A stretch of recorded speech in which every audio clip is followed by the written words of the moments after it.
Okay guys, good morning po. No? So sa ilang buwan ho na hindi nakapag grass cutter, ito na ho yung nangyari. Ang lalaki na ho ng mga damo dito sa aming posting sa PNB Tagaytay. Ayan, so napagkaisahan ho namin na mag grass cutter. Ito nga napag-utosan namin si SG Lana. No? So ayan, pinalitan niya ho yung blade. Itong stick na to sapagkat hindi ho kaya. Sobrang lalaki ho ng mga damo. No? So pinalitan niya ho ng blade. Yan. So yan pa lang ho yung na kanya nag-grass cutter, no? So ito nga, nag-start na ho siya ulit ng pag-grass cutter. Yan.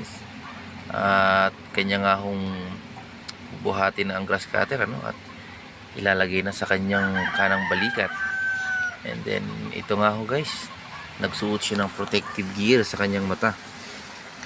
Pagkat maraming mga bato guys, no? Na nakakuan dyan sa mga damuhan na yan para safetyness po niya.